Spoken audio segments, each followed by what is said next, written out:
जय हिंद दोस्तों, JEE advance 2024 का मैथ्स का पेपर हम डिस्कस करने वाले हैं आज। मेरे साथ इस डिस्कशन को आगे बढ़ाएंगे हमारे सीनियर फैकल्टी सत्यांश सर भी। तो शुरुआत में कुछ क्वेश्चंस मेरे द्वारा कराए जाने वाले हैं, आइए डिस्कस करते हैं। जैसा कि मेरा एनालिसिस है, एडवांस का पेपर बच्चे जब देकर के आते हैं तो दो तरह के भाव निकल के आते हैं। और एक या तो ये होगा, बच्चा कहेगा कि पेपर में सर कुछ भी समझ में नहीं आ रहा था, या फिर बच्चा कहेगा कि पेपर बहुत आसान था सर, बहुत आसानी से कर लिया। लेकिन पेपर देने के बाद बाहर निकलने, चेक करना, कुछ ऑनलाइन प्लेटफॉर्म्स पर मैच करना और फिर फाइनली रिजल्ट आने में, तब में से लेकर के अब में बहुत ड्रास्टिक डिफरेंस आता है। और ये प्रत्येक वर्ष मेरे द्वारा देखा जाता है। पेपर इस बार का मैथ्स का पेपर पिछले वर्षों की तुलना में आसान महसूस हो रहा है, लेकिन फिर भी कई क्वेश्चंस लेंथी हैं, ट्रिकी भी है। अच्छी बात यह है कि इस बार के पेपर में मैक्सिमम क्वेश्चंस मेरे स्टूडेंट्स को ये फील हुए कि उनके रजिस्टर से मिलते जुलते लॉजिक्स पर ही आए। यानी कि पूरे पेपर में शायद एक भी क्वेश्चन ऐसा नहीं है मैथ्स का जहां पर यह लगे कि ये क्वेश्चन अप्रोचेबल नहीं था। आइए जरा सेशन को शुरू करते हैं। आज के सेशन की खास बात मेरी ये रहेगी कि मैं कुछ क्वेश्चंस में लॉजिक बता करके चाहूंगा कि आप क्वेश्चन खुद से ट्राई करें।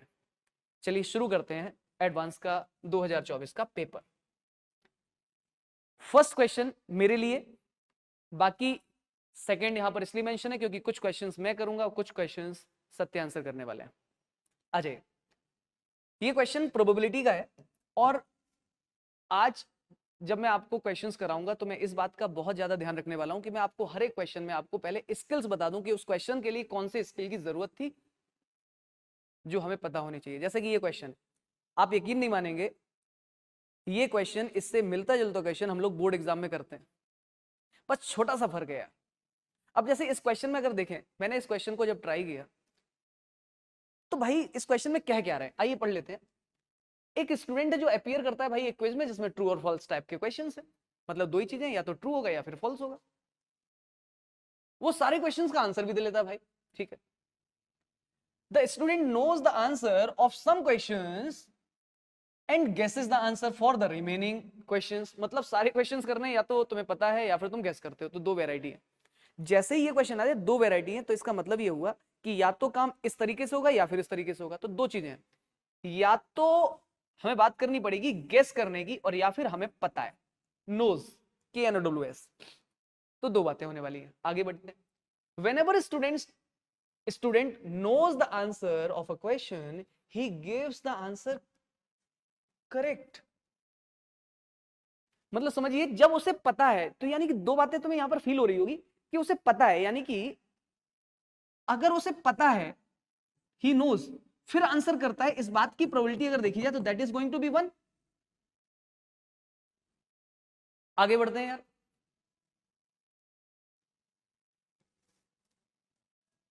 Assume that the probability of the student giving the correct answer for a question, correct answer देने की, तो प्रोबेबिलिटी वो भी किस चीज की, करेक्ट आंसर के देने की। गिवन दैट के बाद जो लिखा है वो हो चुका है, उसने गेस किया, इस बात की प्रोबेबिलिटी है 1/2।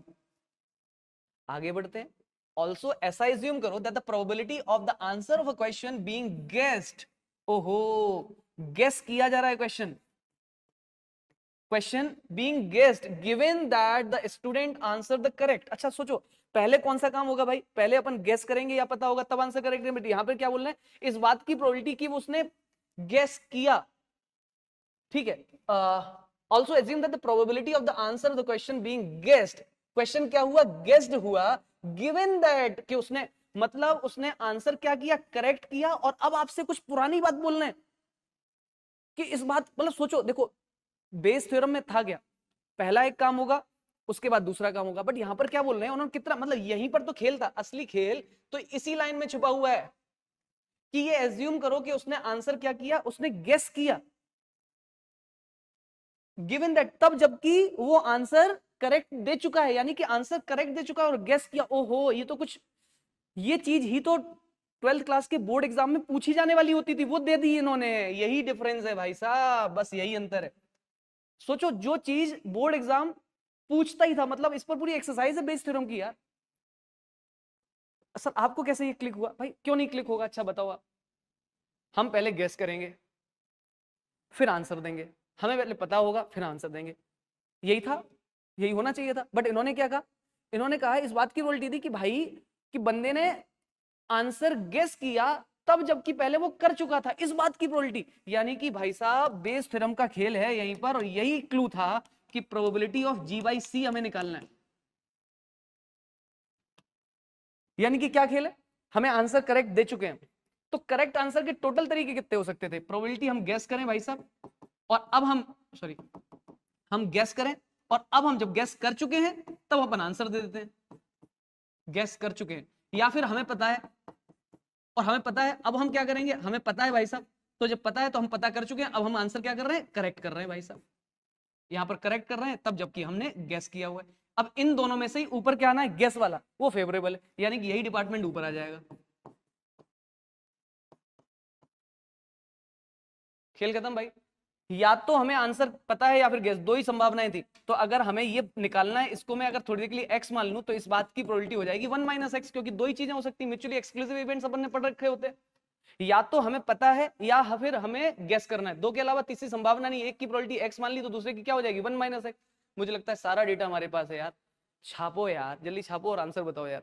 मैंने इस क्वेश्चन को ट्राई कर चुका हूं, तो एक बार मैं बता देता हूं आपको कि आंसर क्या आना चाहिए। आंसर इसका आना चाहिए 5/7। Answer should be 5/7।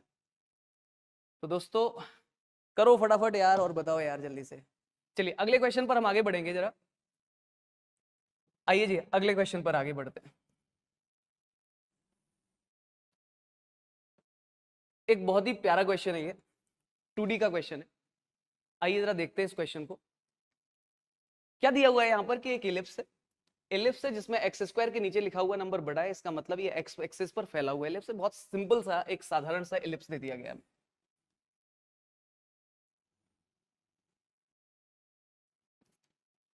चलिए जी, पी और क्यू एक कोई पॉइंट दिया हुआ है और वो पॉइंट बता दिया गया फर्स्ट क्वाड्रेंट में, बहुत बढ़िया। इस कंडीशन को सेटिस्फाई कर रहा है। जैसा कि आप ये लॉजिक मैंने कहा था कि स्किल्स हम बताते चलेंगे, इसमें अगर हम स्किल की बात करें तो पहली स्किल हमें पता होनी चाहिए थी। इलिप्स के केस में S1 जिसको कि हम पावर ऑफ इलिप्स बोलते हैं, किसी पॉइंट को इसमें छाप देते हैं तो वो पावर बनती है। अगर ये ग्रेटर देन 0 आता है ना तो इसका मतलब वो पॉइंट आउटसाइड द इलिप्स है। और दोस्तों यहां पर देखिए वही कहानी पी और क्यू को यहाँ सेटिस्फाई करके बोला गया है, ग्रेटर देन 1 बोला गया है, इसका मतलब है अंडरस्टूड है। 1 इधर लेके आइए तो वो S1 हो जाएगा, ग्रेटर देन 0 इसका मतलब पॉइंट बाहर है। तो ये कंफर्म हो गया कि point is somewhere P, Q like this. आगे बढ़ते हैं। दो टेंजेंट ड्रॉ की गई है S से टू द इलिप्स। एक जो है वो मिलती है इलिप्स को at the end of the minor axis, and the other जो है ना वो मिलती है किसी पॉइंट टी को, और वो भी इन फोर्थ क्वाड्रेंट। दोस्तों इसका मतलब ये हुआ, एक तो माइनर एक्सिस के ये ऐसे मिल रही है, और दूसरी जो मिल रही है समवेयर यहां पर टी पर, फोर्थ क्वाड्रेंट में। Let R be the vertex of the ellipse with positive X coordinate. इसका मतलब दिस इज आर, ठीक है। O be the centre of the ellipse, ठीक बात भाई, O is centre of the ellipse. If the area of triangle ORT is 3/2, अरे वाह, OR और T इसका जो एरिया है, this area is 3/2, then which of the following is correct. भाई साहब इसका एरिया अपन को पता है। अब लॉजिक वाइज किसी भी इलिप्स के ऊपर अपन अगर कोई एक पैरामीट्रिक कोऑर्डिनेट मानने को जाते हैं तो that becomes A cos theta, B sin theta. यहां पर अगर A की बात की जाए तो A की वैल्यू 3 है और B की वैल्यू 2 है, यानी कि उस पॉइंट ऑफ व्यू से इस पॉइंट के जो कोऑर्डिनेट्स होंगे वो आप लिख सकते हो, एंड दैट इज A का मतलब है 3 cos थीटा, B का मतलब है 2 और sin थीटा। बस ये ध्यान रखो, कोऑर्डिनेट की बात है तो फोर्थ क्वाड्रेंट में तो इसका मतलब ये कोऑर्डिनेट जो है ना वो माइनस, क्योंकि अगर ऊपर पॉइंट लेते तो प्लस के साथ, नीचे वाले लेते तो वो माइनस के साथ। यानी कि अपन को ये बात भी पकड़ में आती है कि ये जो लेंथ है this is mod of minus का 2 sin थीटा, राइट। इसका एरिया, तो एरिया अब आप जरा देखो, जरा ध्यान से सुनना लॉजिक के हिसाब से। किसी भी ट्राइंगल का एरिया 1/2 बेस इनटू हाइट, तो 1/2 बेस की अगर अपन बात कर लें तो ये अपन को पता है कि ये a,0 होता है एंड दैट इज 3। r के कोऑर्डिनेट क्या है 3,0, तो दिस इज 3 इनटू हाइट की अगर अपन बात करें तो दैट विल बिकम माइनस का 2 sin theta since area and now this is equal to 3/2। उम्मीद करते हैं आपको ये बात समझ आ जाए। अब सोचो होने वाला क्या है। होने वाला दोस्तों ये है कि जब आप इसे सॉल्व करोगे, जो कि बहुत आसानी से दिख रहा है, 2 से 2 निकल गए जाएंगे, 3 से 3 निकल जाएंगे, sin थीटा की वैल्यू जो है वो प्लस माइनस हाफ होती हुई दिखाई दे रही है। यानी कि आप बोल सकते हो कि एंगल है तो दैट विल बी π/6 और -π/6 वट एवर इट इज। π/6 अगर अपन पकड़ के चल लेते हैं तो आपको थीटा आ गया तो x कोऑर्डिनेट आ गया, y कोऑर्डिनेट आ गया। नाउ सोचो t पॉइंट अपन के पास आ गया। अब हमें क्या निकालना है वो जरा देखिए। हमें बोला गया है q और p इनमें से कौन से होंगे दोस्तों। तो वही चीज है, अपन इस क्वेश्चन को यहां तक कर लिया। अब इसके बाद जो मैं बता रहा हूं बस उसको आप ध्यान से सुनो। जैसे ही अपने पास टी पॉइंट आया, अब अगर हम टी पॉइंट पर टेंजेंट की इक्वेशन निकालें, सर वो कैसे निकलती है। t इक्वल टू 0 एक लॉजिक होता है जहां पर एक्स स्क्वायर को हम बदल देते हैं x x1 से, y स्क्वायर को बदल देते हैं y y1 से, x को बदलते हैं x प्लस x1 अपॉन 2 से, y को बदलते हैं y प्लस y1 अपॉन 2 से। यहां पर तो बहुत सारा सिंपल सा काम है क्योंकि एक्स स्क्वायर और वाई स्क्वायर है केवल। तो जैसे ही आप निकालोगे टेंजेंट की equation, now just please think about it. हमारे पास टेंजेंट का इक्वेशन आ गया। अब जैसे ही टेंजेंट का इक्वेशन आया, अपन को किसके बारे में बात करनी है, एस के बारे में बात करनी है। तो सोचो टेंजेंट की जो इक्वेशन होगी उसमें एस पॉइंट की खास बात क्या होगी, क्योंकि वो एक पॉइंट है जो जाकर के मिलता है इसको, लिखा हुआ था क्वेश्चन के हिसाब से। यानी कि ये वाली जो लाइन है this is parallel to major axis, और इस पॉइंट का y कोऑर्डिनेट कितना है भैया 0,2। तो यानी कि इस लाइन की, पीली वाली लाइन की इक्वेशन में जैसे ही तुम y की जगह पर 2 छापोगे तो तुम्हें क्या मिल जाएगा, x मिल जाएगा। यानी कि बात तो कंफर्म है कि Q पॉइंट जो है दैट इज 200%। तो यहां से आपको अब क्लियर हो जाता होगा कि ये नहीं हो सकता, ये भी नहीं हो सकता, आइदर दिस और दिस, इन दोनों में से कोई एक आंसर। तो अब आपको ये काम करना है भाई और मुझे बताना है कि आंसर क्या होगा। ठीक है जी, चलिए अगले क्वेश्चन पर आगे बढ़ते हैं भाई। दिखने में डरावना क्वेश्चन जरूर है लेकिन कोई बात नहीं, घबराने की जरूरत नहीं है, जस्ट थोड़ा सा रिलैक्स रहो और सुनो जरा।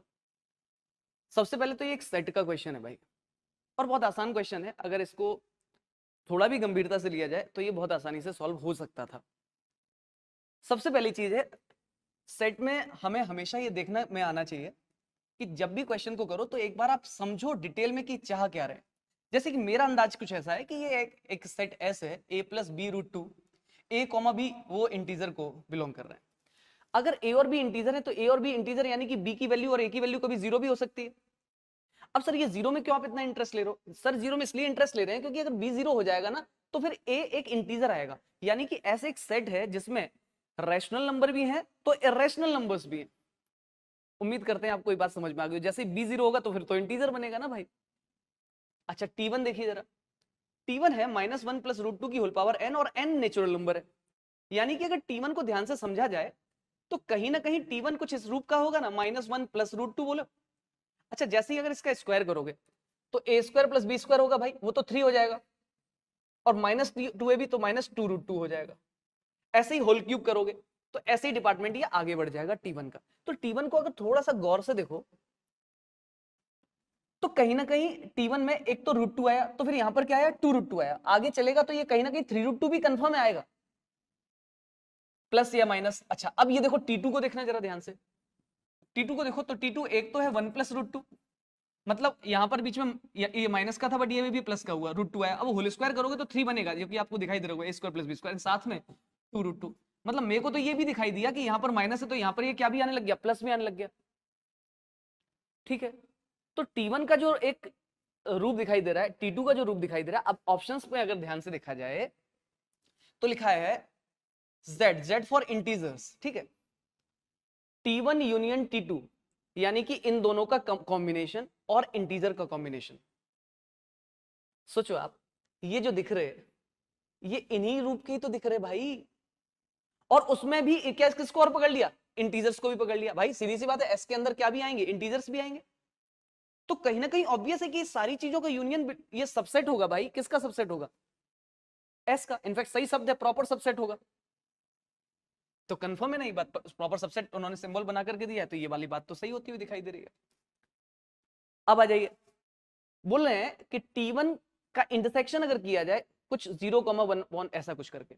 अब ध्यान से देखो, आप T1 को अगर आप ध्यान से देखो तो √2 जो है ना वो हटता हुआ ना दिखेगा भाई तुमको, कंफर्म ही नहीं दिखेगा, किसी ना किसी नंबर के साथ में ये अटैचमेंट जरूर रहेगा इसका। एंड ऑल्सो ये कभी भी एक इंटीजर के रूप में भी नहीं आएगा कि प्रॉपर पैकेज आ जाए। तो सीधी सी बात है कि 0 और 1/whatever दिस इज, इसके साथ में इंटरसेक्शन करोगे तो कुछ आएगा ही नहीं, कॉमन ही नहीं आएगा भाई, नहीं आएगा, उसका रूप ही नहीं है वो। इसका मतलब ये वाली बात भी सही होती हुई दिखाई दे रही है। T2 का इंटरसेक्शन भैया से वो फाई नहीं होगा कह रहे हैं, फिर से वही कहानी है कि T2 का इंटरसेक्शन, अब ध्यान से देखो 2024 से लेकर के इनफाइनाइट तक सारे नंबर्स आएंगे, रैशनल भी होंगे, इरेशनल भी होंगे, अनाप शनाप नंबर्स आएंगे। तो सोचो भाई, सीधी सी बात है, T2 का इंटरसेक्शन T2 में और ये 2024 से इनफाइनाइट तक जितने नंबर्स है उसमें तो रैशनल इरेशनल सारे नंबर्स आ जाएंगे ना भाई, उसमें और इसमें कुछ ना कुछ तो कॉमन आएगा। इसका मतलब ये बात भी सही होती दिखाई दे रही है भाई। लास्ट लास्ट ये थोड़ा डरा रहे तुमको, बट फिर वही बात है कि अगर तुम, मैं हमेशा बोलता हूँ ना एडवांस की क्लास में, कि अगर आप शुरुआत के कुछ नर्व्स को कंट्रोल कर लो आप, तो फिर क्वेश्चन में दिक्कत कभी नहीं आती। तो बस वही शुरुआत के नर्व्स की बात है, जरा देखो जैसे कैसे लिखा हुआ है कि फॉर एनी गिवन ए और बी इंटीजर्स हैं। जैसे ही इंटीजर की बात आए तो हमें सोचना आना चाहिए, अच्छा इंटीजर्स हैं, इसका मतलब ये ए और बी जीरो भी हो सकते हैं, क्योंकि उससे इंपैक्ट पड़ता है ना भाई। कुछ भी लिखा है यार ये, बोले वो Z को बिलोंग करेगा if and only if B अगर जीरो हो जाए। अच्छा सोचो, दो बातें देखनी है हमें, बी जीरो हो जाए तो देखना है, लेकिन यहां पर क्या लगा हुआ है, इफ एंड ओनली इफ, यानी कि केवल बी जीरो हो जाए तभी ऐसा होगा, ये वाली बात भी समझनी है। तो सोचो आप, ये आयोटा लगा है यानी कि इमेजिनरी पार्ट है, कह रहे हैं कि ये डिपार्टमेंट एक रियल नंबर बने, इंटीजर ऑब्वियसली रियल नंबर है, तो इसका मतलब आयोटा वाला डिपार्टमेंट तो हटना चाहिए, यानी कि ये डिपार्टमेंट जीरो होना चाहिए। अच्छा, अब अगर ये डिपार्टमेंट जीरो होगा इसका मतलब है कि ये पाई लिखा हुआ है, और मैं मेरे स्टूडेंट्स को अक्सर बताता हूं पाई के बाद में अगर इंटीजर आ जाए तो खेल हो जाएगा, साइन बाहर लिखा हुआ है, यानी कि इसको इंटीजर होना चाहिए। √2 बैठा है कुंडली मार के, अगर सोचो बी जीरो हो जाएगा तो ए तो इंटीजर पहले से ही है, तो काम बन जाएगा कि नहीं बन जाएगा। और सोचो बी अगर जीरो नहीं हुआ तो हमेशा वहां √2 आता रहेगा, और √2 आता रहेगा, फिर ये ए कुछ भी बना रहा है अल्टीमेटली ये इंटीजर नहीं होगा, इंटीजर नहीं होगा, पाई का मल्टीपल आएगा अगर, तो वो कभी जीरो नहीं होगा, और जीरो होना जरूरी है इसको रियल नंबर बनाने के लिए। यानी कि बात बिल्कुल सही है कि अगर बी जीरो हो जाएगा तो ये खेल अपना सेट बैठ जाएगा भाई, तो डी भी सही है यार।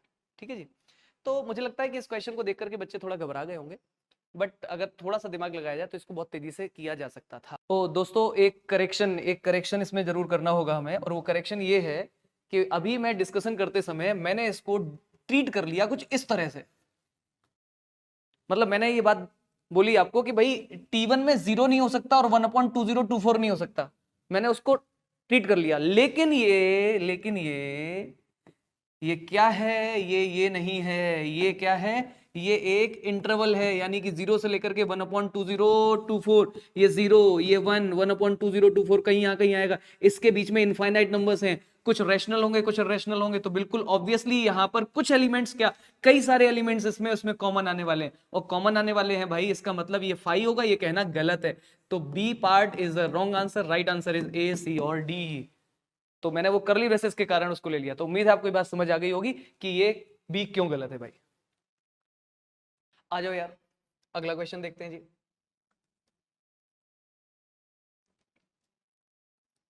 चलो जी,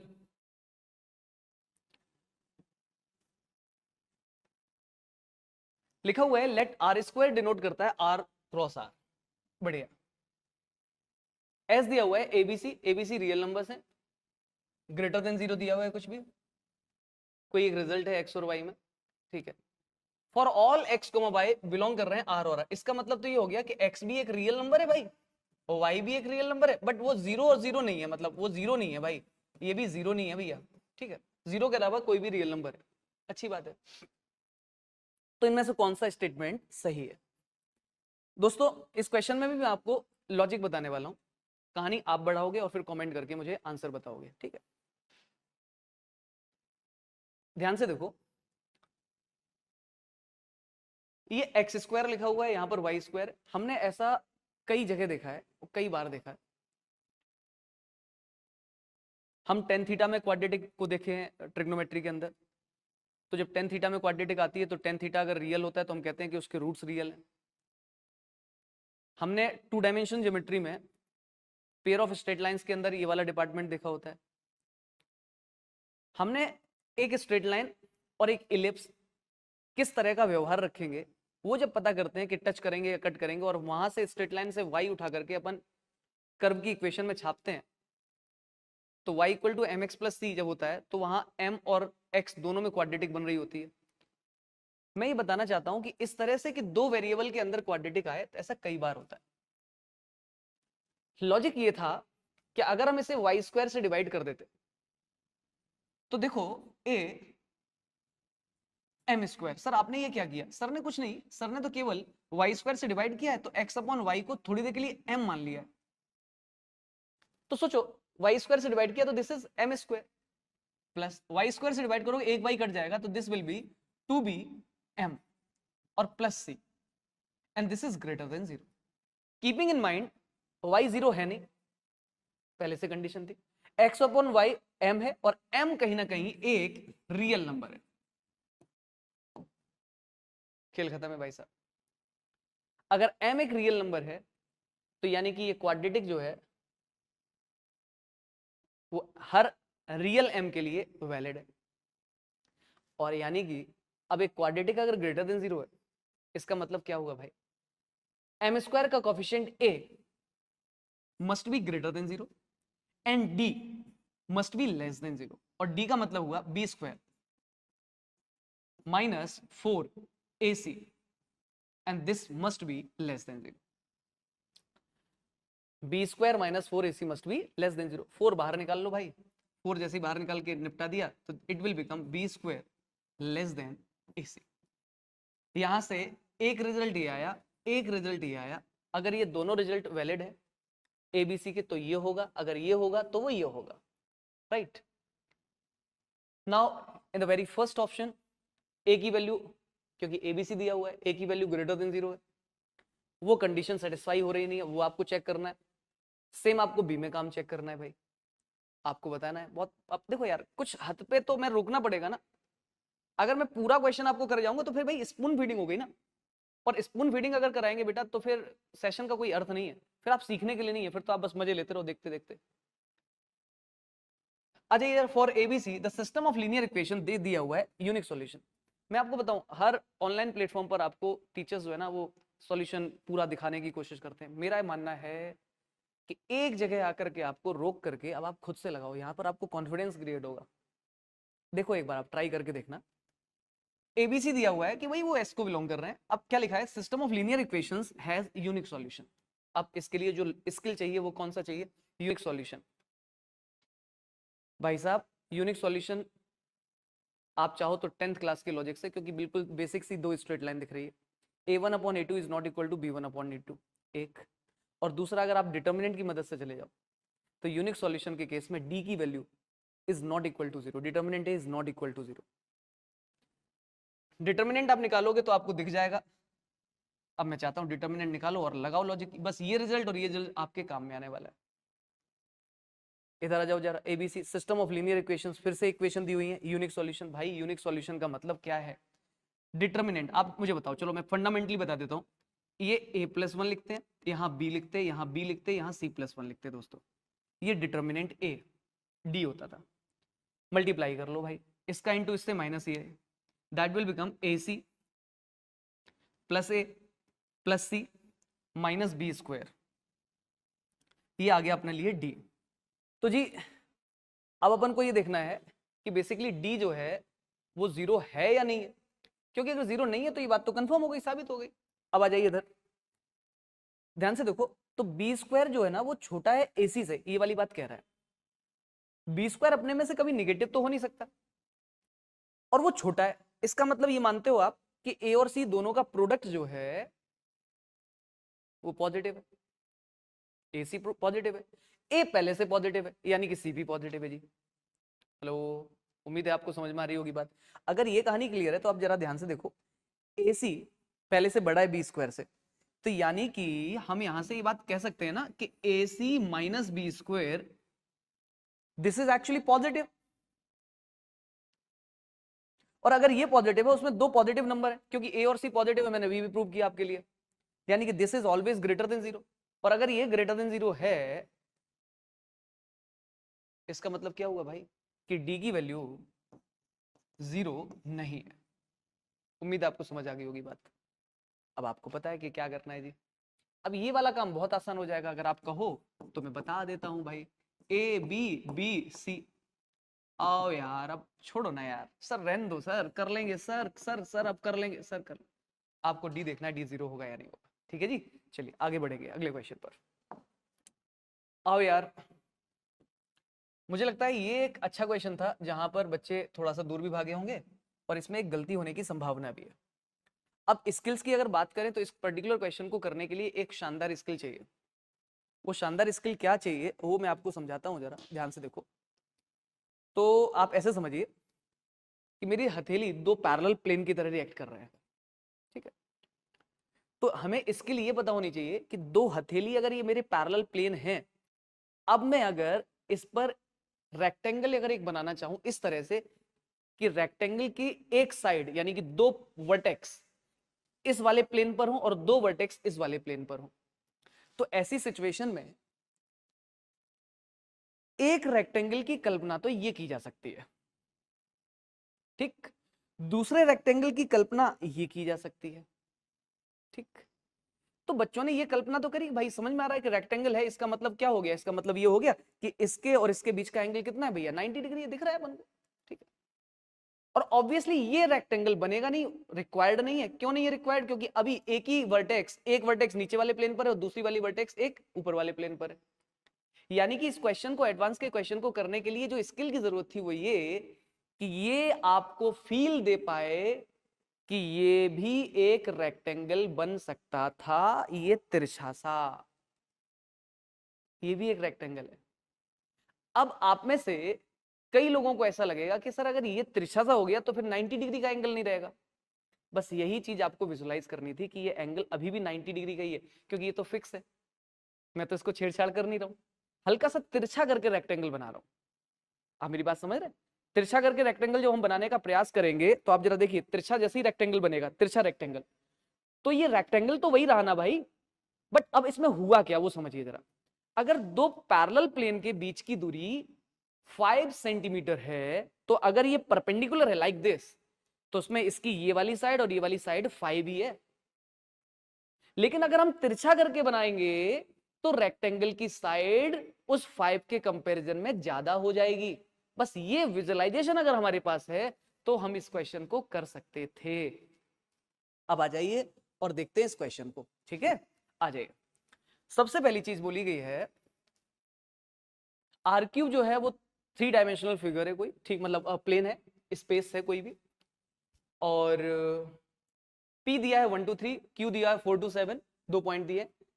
डिस्ट एक्स वाई का मतलब क्या है कि डिस्टेंस बिटवीन एक्स और वाई। ऐसे क्वेश्चन हम लोग 2 डायमेंशन में तो बहुत आसानी से इसको देखते थे कि डी एक्स वाई मतलब 2 पॉइंट के बीच की दूरी, तो यहां पर कोई बड़ी चीज नहीं है। अब क्या दिया है, कैपिटल एक्स दिया है आर क्यूब, इसका मतलब होता है भाई कि कैपिटल एक्स अगर आर क्यूब में है, इसका मतलब एक कोई पॉइंट लिया गया है capital x, and let's say this is x1 y1 और z1, या आप ले लो x y और z, what ever you wish, वो ले लो आप, ठीक है। उसकी दूरी p से उसका होल स्क्वायर मतलब रूट हटेगा, फिर उसी पॉइंट की दूरी q से और उसका whole square, distance formula x minus x1 का whole square plus y minus y1 का, वो पूरा रूट में रहता है ना, वो 50 दिया हुआ है यहाँ पर। अच्छा y भी फिर से वही पॉइंट है, तो y को भी आप मान लो कोई रैंडम पॉइंट है, तो x y z। ये दो रिजल्ट हमारे पास हैं। जब पहले वाले रिजल्ट को आप सॉल्व करोगे तो आपके पास एक इक्वेशन बन जाएगी, बहुत आसानी से सॉल्व होगा। अंडर रूट वाला पार्ट तो हट गया, तो बस सिंपली x माइनस 1 का whole square plus y minus 2 का whole square plus z minus 3 का होल स्क्वायर, ये वाला डिपार्टमेंट माइनस, अब इसी तरह से इस वाले के लिए अपन सॉल्व कर लें इसको अगर, और इक्वल टू दिया हुआ है 50। अब आप इस रिजल्ट को सॉल्व करोगे तो ऑब्वियसली दिख रहा है एक्स स्क्वायर वाई स्क्वायर और जेड स्क्वायर वाले टर्म्स जो है ना वो निपट जाएंगे, ठीक है। और similarly X square Y square Z square निपट जाएगा, तो एक्स वाई वाई जेड और जो भी आएगा आप जब उसे पूरा सॉल्व करोगे, तो मैंने इसको सॉल्व कर रखा था, तो मेरे पास में एक डेटा है, तो मैं उस डेटा को डायरेक्ट आपके लिए बता देता हूं। तो ये आता है 6x मतलब 6, 8, 105 और 5।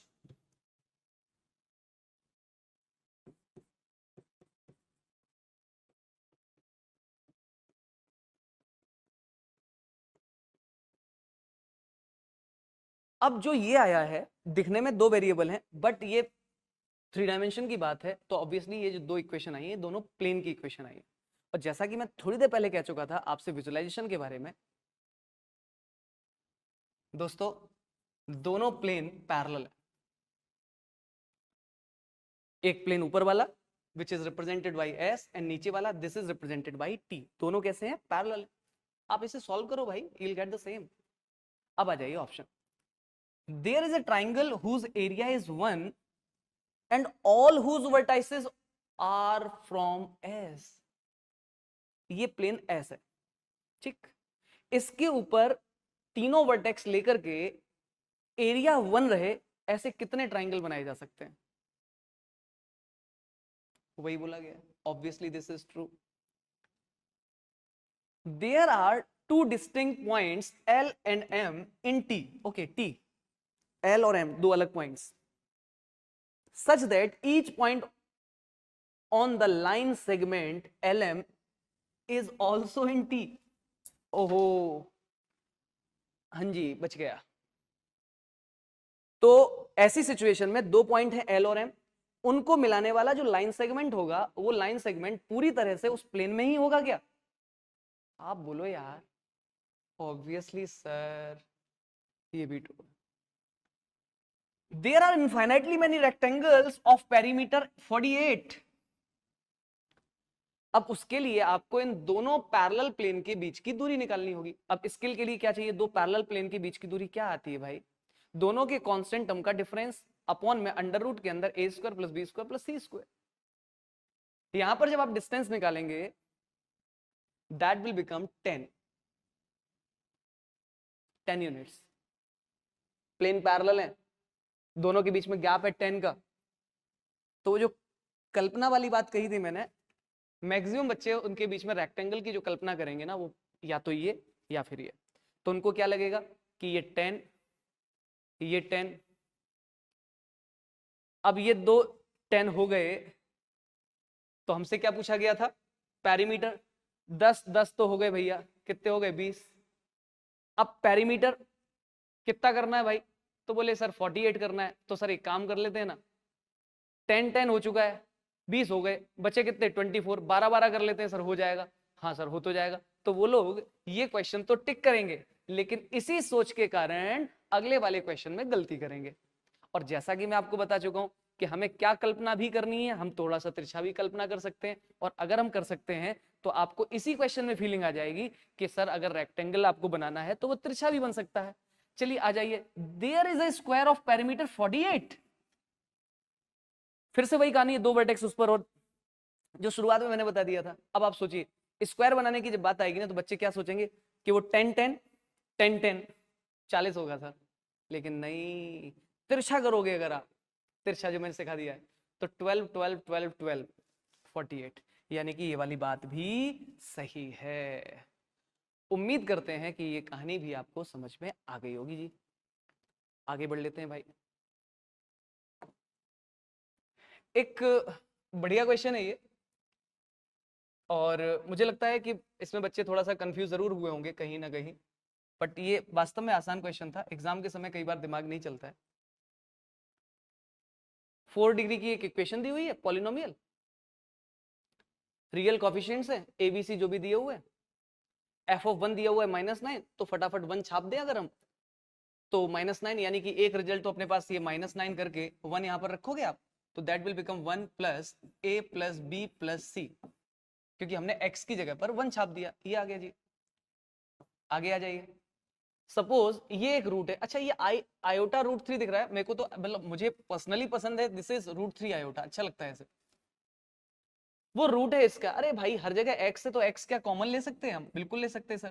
तो that will become 4x² plus 3ax plus 2b equal to 0। वाह, यानी कि x की एक वैल्यू तो 0 आ गई, और एक इन्होंने दे रखा था। स्केल के पॉइंट ऑफ व्यू से अगर बात की जाए तो क्वाड्रेटिक में हमें पता होता है कि अगर एक root p plus root Q है तो दूसरा p माइनस रूट क्यू होता है, और वैसे ही इमेजिनरी के केस में अगर एक p प्लस आयोटा क्यू है तो next will be p minus iota Q.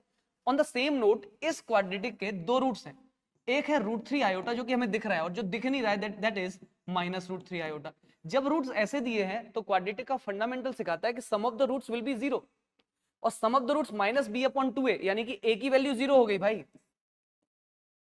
And the product of roots, इन दोनों का product that will be three iota square minus, तो basically product will be plus का। उम्मीद है आपको समझ आ गई होगी बात। एंड प्रोडक्ट ऑफ रूट्स क्या होता है भाई? c upon a, and that's why this is 2b upon 4 and this is like this. तो ये हो गया b की वैल्यू 6 आ गई भैया, तो b की वैल्यू 6 आ गई भाई। अब आ जाइए आगे क्या दिया हुआ है।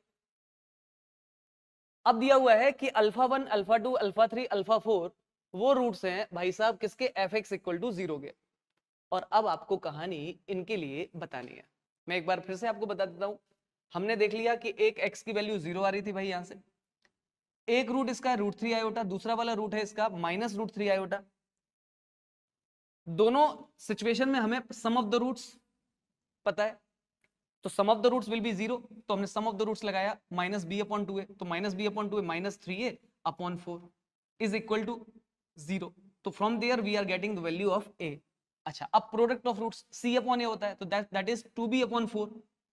उम्मीद है आपको ये बात समझ आती होगी कि b की वैल्यू 6 आई, क्यों? क्योंकि इनका प्रोडक्ट करोगे तो रूट थ्री थ्री हुआ, iota iota iota square minus minus minus plus हो गया तो 3, तो b की वैल्यू 6 आ गई। तो बेसिकली अगर हम ध्यान से देखें तो हम एपेक्स को लिख सकते हैं। अब हमें जरूरत केवल और केवल किसकी भाई साहब? सी की जरूरत है। एक बार जल्दी से फटाफट वीडियो पॉज करके मुझे बताइए जरा कि सी क्या आएगा, एक बार फटाफट बताने का प्रयास करिए जरा।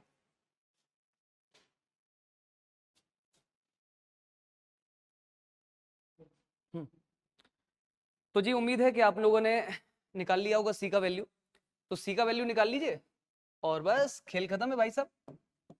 Now we have A, we have B, we have C, तो हमारे पास एफ एक्स आ जाएगा। एफ एक्स में जो इक्वेशन दिखाई दे रही है, जब ये जीरो ही हो गया तो एक्स की पावर 4 और एक्स स्क्वायर दिखाई देगा। जिसको समझ ना आया हो वो ध्यान से देख लें। सी की वैल्यू इस रिजल्ट में यहाँ पर रखोगे तो सी आ जाएगा भाई। अब आप निकालिए, यहाँ पर रखिए। मैं इतना बता देता हूँ कि इसको जब आप सॉल्व करोगे एक्स स्क्वायर को टी मान करके, तो वो एक क्वाड्रेटिक बनेगी और उसका मतलब टी में क्वाड्रेटिक बन जाएगी, तो उसका आंसर आएगा टी स्क्वायर प्लस 8 और ये कुछ आएगा टी मतलब एक्स स्क्वायर माइनस 2, ऐसा करके जीरो आएगा। तो यहाँ से एक्स स्क्वायर की या एक्स की दो वैल्यू आएगी, एक तो आएगी रूट 8 आयोटा और एक आएगी माइनस रूट 8 आयोटा। एक आएगी भैया रूट 2 और एक आएगी माइनस रूट 2। बस अब आपके पास में ये क्या आ गए? अल्फा 1 अल्फा 2 अल्फा 3 अल्फा 4, सभी पर मॉड लगाना है। मॉड लगाने का मतलब आप समझ सकते हो, और स्क्वायर करना है। पर स्क्वायर करके उसका सम, मुझे उम्मीद है कि आपका आंसर कमेंट बॉक्स में दिखाई देगा। अब अपने आप ट्राई करो ना, थोड़ी सी फील लो यार 2024 के क्वेश्चन खुद से लगाने वाली, करो जरा। चलिए अगले क्वेश्चन पर आगे बढ़ते हैं जी। ये एक बढ़िया क्वेश्चन है और आसान क्वेश्चन मैं इसलिए मानता हूं इस क्वेश्चन को क्योंकि इस क्वेश्चन ने ग्रुप डिस्ट्रीब्यूशन वाला पार्ट लिया हुआ है भाई साहब। तो अब ये आसान क्वेश्चन क्यों है, आ जाओ जरा वो समझ लेते हैं भाई। सभी लोगों का ध्यान अब इधर, and this is 3 actually.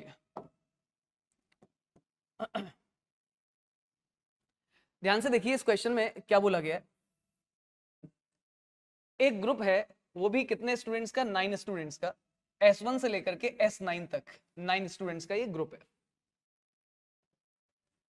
is to be divided to form 3 teams X, Y and Z। यानी कि 3 टीम फॉर्म करनी है X, Y और Z, और जो लोग हैं वो हैं S1 S2 से लेकर के S9 तक।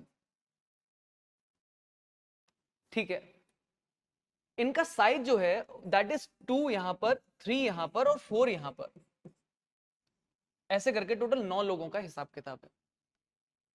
अब अगर अपन को ये काम करना है, केवल इतना ही काम कहा जाता, तो आप जानते हो ग्रुप डिस्ट्रीब्यूशन से अपन ये वाला काम कैसे करते भाई।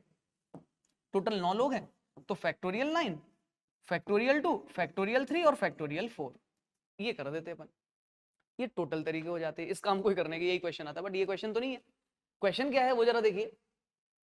Suppose that S1 can not be selected for the team capital X। अच्छा, S1 जो है वो यहां पर नहीं भेजना है हमें। S2 जो है can not be selected for the team Y, यानी कि S2 को हमें यहां नहीं भेजना है। Then the number of ways इस तरह की टीम के लिए। हमने स्किल्स की अगर बात करें तो हमारे पास जो स्किल होनी चाहिए वो ऐसे क्वेश्चन में हम हमेशा बताते हैं, जब भी ये कहा जाए ना कि ये नहीं करना है, तो आप हमेशा उसको देख के मत जाओ कि ये नहीं करना, आप जाओ टोटल में से वो करना है वाले घटा दो। इससे काम हमेशा आसान रहता है, क्योंकि ये निगेटिव सेंस की बात है, हम इसे पॉजिटिव सेंस में कन्वर्ट करके सॉल्व करें। तो टोटल में से हम माइनस कर देंगे कौन सा वाले डिपार्टमेंट, जब S1 यहां जा रहा है। क्योंकि हमें क्या करना है भाई, हमें ये करना है, हमें ये भी नहीं करना, हमें वो भी नहीं करना है। यानी कि हमें अगर इस वाले इवेंट को मैं E1 बोल दूं, इस वाले इवेंट को मैं E2 बोल दूं, तो हमें इनका जाना E1 है और E2 है। इसका मतलब हमें बताना है E1 नहीं करना है एंड E2 भी नहीं करना है। तो ये वाली चीज भी अपन जानते हैं, इसको भी अपन कैसे करेंगे, नाइदर दिस नॉर दिस। इसका मतलब समझ रहे हो आप ये बात क्या होगी, टोटल में से हम माइनस कर देंगे कौन कौन से, जब E1 जा रहा है प्लस जब E2 जा रहा है, और उन दोनों में जब कॉमन की दोनों जा रहे हैं वो वाली चीज भी अपन को हटानी पड़ेगी। तो आ जाइए, सबसे पहले हम हटाते हैं जब S1 यहां जा रहा है। तो जब S1 वहां जाएगा इसका मतलब क्या हो जाएगा, टोटल जो लोग जाने वाले हैं वो 8 हो गए, तो फैक्टोरियल 8, क्योंकि अब यहां पर केवल एक बंदे की जरूरत रहेगी यार। तो ये हो जाएगा फैक्टोरियल 1, फैक्टोरियल 3 और फैक्टोरियल 4 प्लस, क्योंकि हमने कौन से वाले केस हटाने, हम वाले केस हटा रहे हैं, टोटल में से वो वाले केस हटा रहे हैं जिसमें ये यहां जा रहा है। अब हम ले रहे हैं कि जब S2 यहां जा रहा है भाई, तो जब S2 यहां जाएगा तो again it will be like factorial 8, और S2 जा रहा है तो इसका मतलब फैक्टोरियल 2 रहेगा, यहां पर फैक्टोरियल 2 रहेगा और ये फैक्टोरियल 4 रहेगा। यहां पर एक गलती होने की संभावना है, और वो संभावना ये है कि ये जब डिवीजन और डिस्ट्रीब्यूशन अपन पढ़ते हैं तो यहां पर देखते हैं कि ये दोनों चीजें सेम हो रही हैं, तो ये होल स्क्वायर हो जाएगा, और जब होल स्क्वायर हो जाएगा तो एक फैक्टोरियल 2 नीचे कर देंगे आप। बट वो तब होता है जब हम लोग मैंगोज का डिस्ट्रीब्यूशन कर रहे हैं, आइडेंटिकल चीजों का डिस्ट्रीब्यूशन कर रहे हैं, तब होता क्या है कि ये दो और ये दो दोनों सेम चीज हो जाती है, आइडेंटिकल चीज हो जाती है। बट यहां पर आइडेंटिकल नहीं, क्यों नहीं आइडेंटिकल है, क्योंकि देखो पहले तो S1 S2 S3 जो है वो क्या है, स्टूडेंट्स है, वो सब अपने आप में अलग अलग है, एक चीज। और दूसरी चीज क्या है, ये 2 यहां पर क्यों आ रहा है जरा सोचो आप। फैक्टोरियल 2, इसके कारण यहां 2 लोग हैं, एक हम इसे दे चुके हैं पहले से, और अब 2 लोग यहां जा रहे हैं, तो यहां पर एक्चुअली वो 2 लोग नहीं रहेंगे, 3 हो जाएंगे, क्योंकि एक तो हम ऑलरेडी दे चुके हैं ना भाई। तो इसलिए यहां फैक्टोरियल 2 देख करके ये मत सोचना कि ये सेम हो जाएगा। उम्मीद है आपको ये बात समझ में आ गई होगी। अच्छा, अब क्या हुआ, जब हमने इसमें S1 भेजा और इसमें हमने S2 भेजा, दोनों केस को अलग अलग कर लिया, तो कुछ केसेस ऐसे हैं जो दोनों में यहां पर माइनस हो जाएंगे। उम्मीद है आपको ये बात समझ में आ रही होगी यार। इसलिए देखिए, जब हमने यहां पर S1 को भेज दिया, अलग पूरा केस बनाया, तो उसमें कहीं ना कहीं S2 वाले लोग तो इसमें हैं, फिर मैंने इसमें से S2 वाले को क्या किया, हमने केवल काउंट किया, ये वाले केवल S2 भेजा, तो उसमें ऑब्वियसली S1 तो उसमें चला ही गया होगा यार, तो वाले काउंट हो गए। तो ऑब्वियसली हमें माइनस करने पड़ेंगे जब दोनों वाले केसेस, यानी कि S1 इसमें और S2 इसमें, तो दोनों वाले केस में क्या हो जाएगा, फैक्टोरियल। अब आप ध्यान से देखिए, जब 2 वाला केस है, यानी कि अब एक कम हो गया इधर, एक कम हो गया, तो 4 2 6 और 1 7, फैक्टोरियल 7 अपॉन में फैक्टोरियल 1, फैक्टोरियल 2 और फैक्टोरियल 4। आप इसे सॉल्व करेंगे, विल गेट योर आंसर यार। So this was the logic of division and distribution. उम्मीद है आपको ये बात समझ में आ गई होगी। अगले क्वेश्चन पर आगे बढ़ना होगा। आइए जरा देखते हैं भैया इस क्वेश्चन को।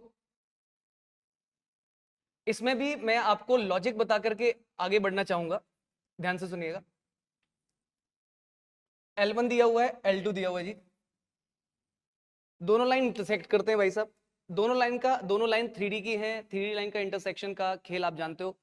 आप ऐसे बोल दीजिए कि 3 चीजों का स्केलर ट्रिपल प्रोडक्ट 0 होता है, या आप ऐसे बोल दीजिए दोनों के बीच की शॉर्टेज डिस्टेंस 0 हो जाएगी, कुछ भी आप बोल दीजिए। उस केस में आपको एक डिटर्मिनेंट बनेगा, जिस डिटर्मिनेंट में एक्स वाई जेड के कोएफिशिएंट सेम होने के बाद में यहाँ 1 2 3 आएगा, यहाँ 3 2 और गामा आएगा। बट यहाँ x2 minus x1, y2 minus y1, z2 minus z1, जैसे कि यहाँ पर -11 और वहां पर -16 दिखाई दे रहा है, तो उम्मीद है आप वो यहाँ पर लिखोगे। ऐसे ही -21 यहाँ पर दिखाई दे रहा है, -11 वहां पर दिखाई दे रहा है, तो y2 माइनस y1, ऐसे ही यहाँ पर z2 माइनस z1। और दिस इज इक्वल टू 0, तो यहां से आपको गामा की वैल्यू मिल जाएगी यार। तो गामा की वैल्यू मिल गई। अब आगे देखिए क्या बोला गया, R1 be the point of intersection of L1 and L2। अच्छा, अब उनके पॉइंट ऑफ इंटरसेक्शन, दोस्तों पॉइंट ऑफ इंटरसेक्शन निकालने का तरीका भी आपको पता है। कार्टेशियन फॉर्म में अगर हम बात करें तो यहाँ पर इसको लैम्ब्डा मान करके इसका एक जनरल पॉइंट निकालिए, इसको म्यू मान करके एक जनरल पॉइंट निकालिए। दोनों जनरल पॉइंट जो आएंगे लैम्ब्डा और म्यू में, दोनों को सेम करने के लिए आपको 3 इक्वेशन बनेंगी लैम्ब्डा और म्यू में। किन्हीं 2 इक्वेशन को सॉल्व करके लैम्ब्डा और म्यू निकालते थे भाई। ये सेशन उनके लिए जिन्होंने 3D पढ़ लिया है, अभी जस्ट 12th में आए हो, अभी 3D नहीं हुआ है, तो दोस्तों अभी समझ में नहीं आएगा तुमको ये। तो वहां से हमारे पास में पॉइंट ऑफ इंटरसेक्शन आ जाएगा भाई, ठीक है। तो पॉइंट ऑफ इंटरसेक्शन हो गया R1, ठीक है। अच्छा, एन कैप जो है वो डिनोट करता है normal vector to the plane containing both L1 and L2। तो जब L1 और L2 दोनों लाइन जो है वो L1 और L2 दोनों को कंटेन करने वाला जो प्लेन है, तो उसके नॉर्मल, तो सोचो ये वेक्टर एक 3i cap plus 2j cap plus gamma k cap और i cap plus 2j cap plus 3k cap, दोनों का cross product will B n cap. तो जब आपके पास में ये तीनों चीजें आ जाएंगी दोस्तों, तो आप बड़ी आसानी से इस क्वेश्चन का आंसर दे सकते हो। जहां तक बात है एन कैप को निकालने का, तो N cap will be cross product of b1 vector cross b2 vector. b1 की अगर हम बात करें तो that will be i cap plus 2j cap plus 3k cap, और अगर हम b2 की बात करें तो that will be 3i cap plus 2j cap plus gamma k cap. अब गामा की वैल्यू दोस्तों यहां से आ चुकी होगी, वो आपको सॉल्व करना होगा यार। आप सॉल्व करिए, विल गेट योर आंसर भाई, ठीक है भैया। चलिए, तो ये क्वेश्चंस जो मेरे पार्ट पर थे वो मैंने डिस्कस किए। अब सत्यांश सर डिस्कस करेंगे, वो अगला पार्ट आपसे डिस्कशन किया जाएगा। चलिए। हेलो बच्चों, तो आज अपन जे एडवांस के पेपर का कुछ डिस्कशन लेके आए हैं और जे एडवांस का पेपर 1 का डिस्कशन है। ध्यान से देखिए, पहला क्वेश्चन से शुरुआत करते हैं और समझते हैं क्या क्या स्किल चाहिए थी इस क्वेश्चन के लिए और कैसे होगा ये सवाल, अगर नहीं हुआ तो कैसे होगा, ठीक है। और ये भी समझेंगे कि इजी था, मीडियम था, डिफिकल्ट था, ये सब समझेंगे आज इस डिस्कशन में। तो पहला क्वेश्चन कह रहा है कि let F X is be continuously differentiable function on interval 0 से infinite such that F of 1 is equal to F of 2 and limit T tending to X something something something, बहुत सारी चीजें लिखी गई हैं। अब बात यह है कि इस लिमिट को सॉल्व करके जो आंसर आएगा वो 1 आना चाहिए। तो यार टी टेंड कर रहा है एक्स की तरफ, तो बच्चों गलती ये होती है, लोग बाग क्या करते हैं, एक्स को वेरिएबल मान लेते हैं, पर यहां पर x वेरिएबल नहीं है, यहाँ t वेरिएबल है। तो t एक वेरिएबल है, तो हम एलोपिटल लगा देते हैं t के रिस्पेक्ट में। तो t के रिस्पेक्ट में जैसे ही यहाँ पर एलोपिटल लगेगा तो बच्चों क्या हो जाएगा, ध्यान से देखिए, तो ये हो जाएगा 10 t to the power 9 fx will be constant, x की पावर 10 विल बी कांस्टेंट क्योंकि हम t के रिस्पेक्ट में डिफरेंशिएट कर रहे हैं, और ये हो जाएगा f dash t whole divided by, यहाँ x की पावर 9 का डिफरेंशिएशन तो 0 हो जाएगा और t की पावर 9 हो जाएगा 9x to the power 9t to the power 8। तो यहाँ पर अपन लिख सकते हैं 9t टू द पावर 8, और ये limit t tending to x जाएगा और ये किसके बराबर होना चाहिए, 1 के बराबर होना चाहिए, ठीक है। अब यहां पर अपन t की जगह पर x छाप सकते हैं क्योंकि अब 0/0 का फॉर्मेट नहीं बन रहा है, तो हम इस t की जगह x छाप देते हैं। तो t की जगह x छापेंगे तो क्या आ जाएगा, 10x की पावर 8 fx माइनस x की पावर 10 f डैश x और divided by 9x to the power 8 is equal to हो जाएगा 1। इसको भैया मल्टीप्लाई कर देते हैं, क्विकली काम करते हैं। तो 10x की पावर 8, मैं fx को y मान लेता हूं आप लोगों के लिए, माइनस और x की power 10, this will be dy over dx is equal to 9x की पावर 8। तो ध्यान से देखिए, इस इक्वेशन में y भी है, dy बाय dx भी है, तो एक डिफरेंशियल इक्वेशन जैसा नजारा नजर आ रहा है। तो क्या है, इसको थोड़ा सेट करके लिखते हैं। तो 10x की पावर 10 dy बाय dx, इसको उधर ले गया हूं मैं, इसको भी इधर ले जाता हूं, इसको इधर ले जाता हूं, ठीक है, सब कुछ इधर उधर कर दिया, फिर माइनस का मल्टीप्लाई कर दिया, कुछ भी कह सकते हैं पर। तो माइनस 10x की power 8 into Y is equal to minus X, कुछ ऐसा मामला हो गया, ठीक है भाई। अब हमें सिंस एक लीनियर डिफरेंशियल इक्वेशन जैसा नजारा नजर आ रहा है, क्योंकि y की पावर यहाँ पर 1 है तो लीनियर की तरह दिखाई दे रही है, तो हम x की पावर 10 का डिवाइड मार सकते हैं। तो x की पावर y का 10 का डिवाइड मारेंगे तो क्या आ जाएगा, यहाँ पर आ जाएगा 10 अपॉन एक्स स्क्वायर, और इनटू में आ जाएगा y and this will B -10 upon, यहाँ पर भी क्या आ जाएगा, एक्स स्क्वायर आ जाएगा। एक बार क्विकली चेक कर लेते हैं, जब डिफरेंशिएशन हुआ था ये बन गया था टी एक्स की पावर 10 टी की पावर 9 था, तो यहाँ पर थोड़ा चेंजेस करने पड़ेंगे, ये पावर 8 नहीं रहेगी, ये पावर यहाँ पर 9 हो जाएगी, तो ये 9 कर देते हैं, ये भी 9 कर देते हैं एंड सिमिलरली यहाँ पर भी पावर 9 हो जाएगी, तो यहाँ स्क्वायर नहीं रहेगा, यहाँ पर 1 हो जाएगा।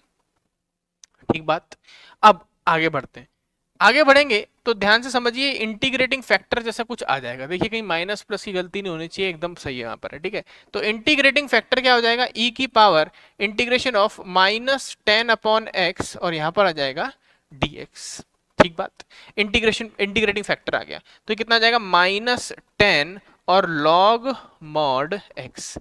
समझदार लोग जानते हैं e की पावर में ये ऊपर चढ़ जाएगा, तो यहाँ पर हो जाएगा माइनस, तो हट जाएगा और ये बन जाएगा 1 अपॉन एक्स की पावर 10 आ जाएगा, 1 अपॉन एक्स की पावर 10 जैसा दिखाई देगा, क्योंकि यहाँ पर ये 10 अपन ने यूटिलाइज कर दिया।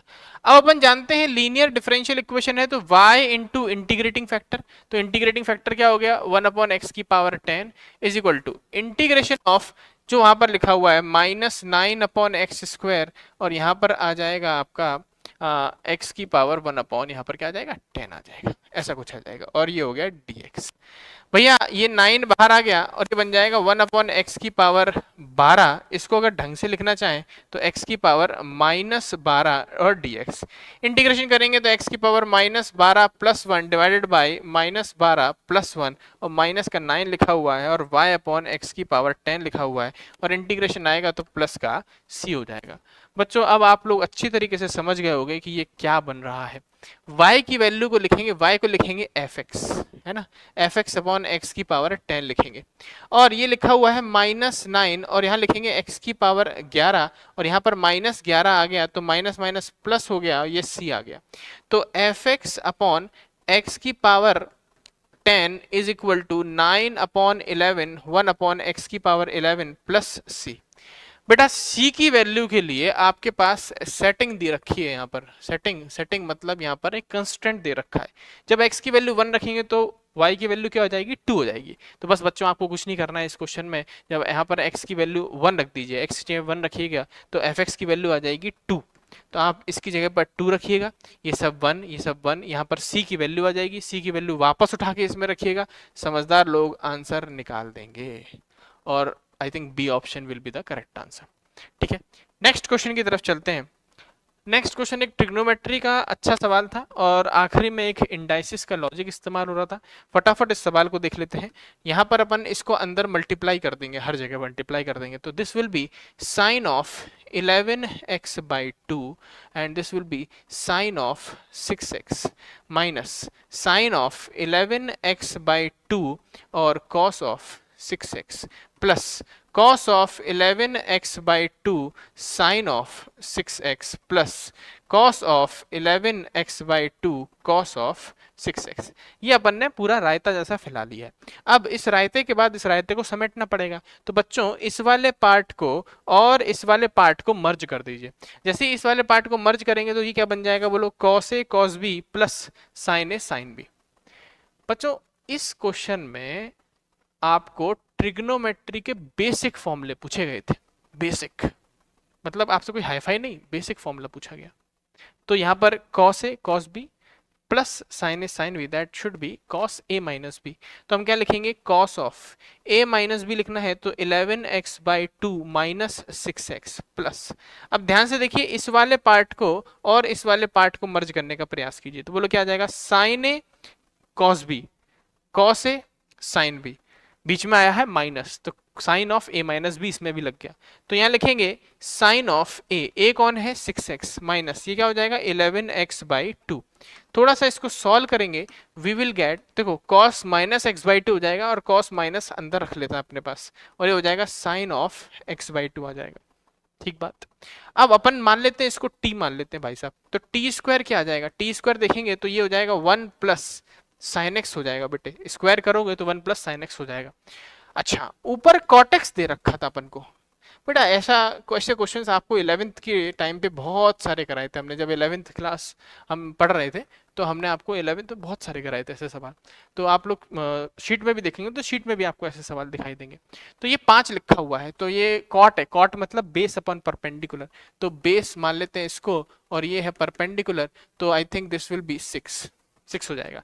सेकंड क्वाड्रेंट देखें तो अपना साइन जो होता है वो पॉजिटिव होता है, तो साइन तो पॉजिटिव ही रहेगा, तो ultimately this will be 1 plus perpendicular था 11 और ये था 6, तो टी स्क्वायर की वैल्यू आ गई दिस। तो टी की वैल्यू बच्चों क्या आएगी, तो टी की वैल्यू आएगी रूट के अंदर 1 प्लस रूट 11/6। आप लोगों को सिखाया गया है कि जब भी ऐसा ये रूट के ऊपर रूट आ जाए तो होल स्क्वायर बनाने का प्रयास किया जाता है। तो बोलो क्या बन जाएगा, 6 प्लस और रूट के अंदर 11 अपॉन में 6 आ गया। देखो बच्चों होल स्क्वायर बनाना, इसका मतलब हमें होल स्क्वायर का मतलब क्या होता है, ए प्लस बी का होल स्क्वायर का मतलब क्या होता है, ये होता है A square plus B square plus 2ab होता है। यार ये 2ab का 2 चाहिए होता है, तभी तो होल स्क्वायर बना पाएंगे। फिर देखेंगे कुछ ब्रेक करेंगे, कहीं होल स्क्वायर बनेगा, कुछ करेंगे, 2ab के लिए 2 चाहिए, यहाँ 2 नहीं है तो 2 लेके आना पड़ेगा। तो हमें क्या करना पड़ेगा, यहाँ 2 का मल्टीप्लाई और 2 का डिवाइड करना पड़ेगा। तो जब 2 का मल्टीप्लाई 2 का डिवाइड करेंगे तो this will be 12 plus 2 root 11 और divided by this will be 12। ऐसा कुछ मामला हो गया। तो 12 को लिखिए आप रूट 11 का स्क्वायर प्लस 1 का स्क्वायर, और ये आपका 2 रूट 11 लिखा ही हुआ है। तो बच्चों आप समझ गए होंगे कि 1 प्लस रूट 11 का होल स्क्वायर है और ये 12 है और उस पर क्या चढ़ा हुआ है, रूट चढ़ा हुआ है। 12 पर रूट आप जानते हैं वो होता है 2 रूट 3, तो लिखेंगे 2 root 3 and this will be 1 plus root 11। ये अपना आंसर हो जाएगा। तो अपना आंसर आ गया है, ये मेरे ख्याल से ये इधर भी बॉम्बे बी ऑप्शन आपका बैठ रहा है। ठीक है, नेक्स्ट क्वेश्चन की तरफ चलते हैं। नेक्स्ट क्वेश्चन क्या कह रहा है समझते हैं। नेक्स्ट क्वेश्चन एक लॉगरिथम बेस्ड क्वेश्चन है। देखिएगा बहुत सिंपल सा क्वेश्चन है, इसको बहुत क्विकली अपन कर सकते हैं।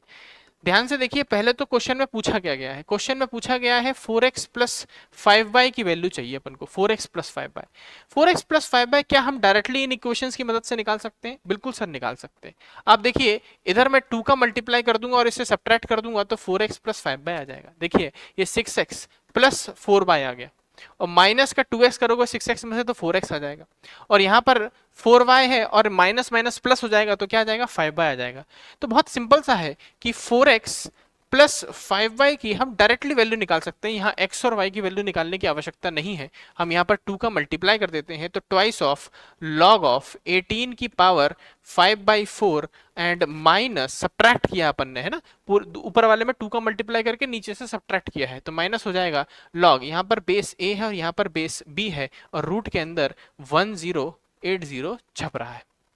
ठीक है, मेन मुद्दा क्या है, अब मेन मुद्दा है ये लॉग सॉल्व करना बस।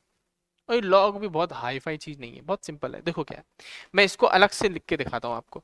तो ये लॉग जो है वो क्या लिखा है, देखो ट्वाइस ऑफ लॉग ऑफ क्या लिखा हुआ है, रूट नॉट रूट 18 की पावर 5/4 लिखा हुआ है, तो दिस विल 18 की पावर 5/4 और 3 रूट 2 है, ए बेस क्या है, ए है, तो मतलब 3 रूट 2, 3 रूट 2 को लिख सकते हैं रूट 80, 3 रूट 2 को रूट 18 लिख सकते हैं। तो बच्चों हर पावर को बाहर निकाल लीजिए तो क्या आ जाएगा 2 इंटू 5/4 और डिवाइडेड बाय यहाँ क्या आ जाएगा 1/2 और ये बन जाएगा लॉग 18 टू द बेस 18, जानते हैं सभी लोग 1 होता है ना। ये 2 से 2 निपट गया, ये ऊपर 2 जाएगा तो वो भी 2 निपट गया, अल्टीमेटली एक लॉग से जो आंसर आ रहा है वो 5 आ रहा है। अब अपन दूसरा लॉग निकालते हैं।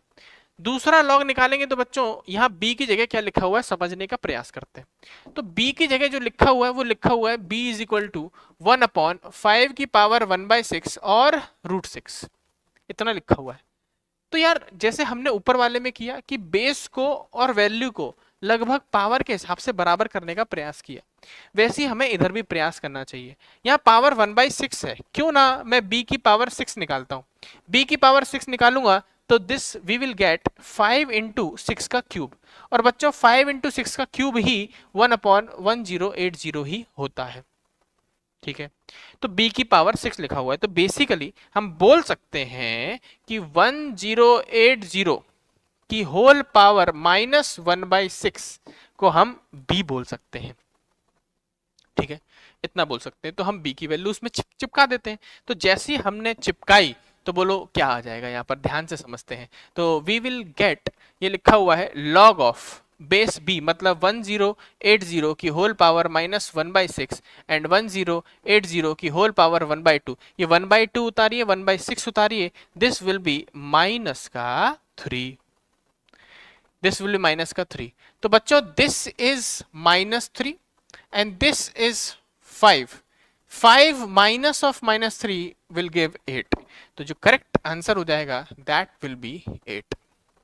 तुरंत आंसर आ गया, स्पीड में बहुत क्विकली आंसर आ गया। आंसर क्या है? 8 हो गया इसका आंसर। कुल मिला के क्या था? बहुत सिंपल था, हमें 2 का मल्टीप्लाई करके सब्ट्रैक्ट करना था एंड देन पावर चढ़ाने का प्रयास करना था। पावर चढ़ाते चले गए, चेक किया कैसे कैसे होगा, फटाफट हमारा आंसर आ गया। ठीक है, नेक्स्ट क्वेश्चन की तरफ चलते हैं। चलिए भाई अगला क्वेश्चन देखते हैं। लिखा हुआ है S is a some set which contain a matrix, matrix दे रखी है और ABCD जो नंबर है वो 0 और 1 है। डिटर्मिनेंट ऑफ A ये -1 और 1 के बराबर है। ठीक है, तो बेसिकली हमें डिटर्मिनेंट निकालना है, तो पहले डिटर्मिनेंट कैलकुलेट कर लेते हैं। डिटर्मिनेंट किसके बराबर आ जाएगा यहाँ पर देखें तो डिटर्मिनेंट बराबर आ जाएगा, 0 वाला तो निपट ही गया, बचा कौन है यहाँ पर, ये अपन 1 वाले को छुपाएंगे तो E माइनस डी हो जाएगा, तो minus of E minus D and plus C अगर निकालें तो this will be B minus A, ये मामला हो जाएगा। अब ये डिटर्मिनेंट की वैल्यू बराबर किसकी होनी चाहिए, या तो 1 के बराबर होनी चाहिए तो या तो -1 के बराबर होनी चाहिए। तो पूरा मामला डिपेंड कर रहा है कि ये सब वैल्यू सेट करनी है, तो मैं इसको D माइनस ई बोल सकता हूँ, माइनस को अंदर भेज के बोल दूंगा ऐसा। ठीक है, तो अब मैं क्या करता हूं, मैं एक बार वैल्यू की सेटिंग करने का इस्तेमाल कर मतलब कोशिश करता हूं कि ABCD की वैल्यू सेट करूं। तो मैं क्या करूंगा, मैं एक बार C की वैल्यू 0 रख दूंगा, तो इससे फायदा क्या होगा, ये पूरा पार्ट क्या हो जाएगा, 0 हो जाएगा। तो मैं D माइनस ई, ठीक है, और इसको ही तो रखना, यही वैल्यू तो 1 या -1 हो जाए तो बात हो जाएगी अपनी। तो D की वैल्यू क्या रख दूं, एक बार 0 रख दूं, E की वैल्यू 1 रख दूं, या फिर इसकी वैल्यू 1 रख दूं, इसकी वैल्यू 0 रख दूं, तो मामला सही है भैया। D की वैल्यू 0 हो जाए, E की वैल्यू 1 हो जाए, तो डिटर्मिनेंट अंत में क्या आ जाएगा, और C की वैल्यू 0 है ही, तो अंत में डिटर्मिनेंट क्या हो जाएगा, -1 हो जाएगा। ठीक है, ऐसे ही 1 रखेंगे तो 1 हो जाएगा। अब बात यह है कि तुमने C की वैल्यू फिक्स कर दी, D E की वैल्यू फिक्स कर दी, A और B की वैल्यू कुछ भी रखो कोई फर्क नहीं पड़ेगा। तो इसका मतलब कुछ भी का मतलब क्या हो गया, A और B क्या क्या हो सकते हैं, या तो 0 0 हो जाए, या 1 1 हो जाए, 1 0 हो जाए, या तो 0 1 हो जाए। तो for this particular case we have 4 option for AB, for this particular case we have again 4 option for AB, ABCDE इन सब की सेटिंग 4 तरीके से हो सकती है। तो हम अब क्या करेंगे, टोटल कितने ऑप्शन हो गए, 8 तरीके हो गए जिससे कि ये मैट्रिक्स बन सकती है। ठीक है, अब एक मैट्रिक्स बनेगी जिसमें कि A की वैल्यू 0 हो जाएगी, B की वैल्यू 0 हो जाएगी, C की वैल्यू 0 हो जाएगी, D की वैल्यू 0 हो जाएगी और E की वैल्यू 1 हो जाएगी। अगर ऐसा कोई मैट्रिक्स है, इसमें रखोगे आंसर क्या आएगा, डिटर्मिनेंट का -1 आएगा, तो सही है भैया, है ना। और क्या सेटिंग बिठा सकते हैं, या फिर C की वैल्यू क्या हो सकती है, 1 हो सकती है।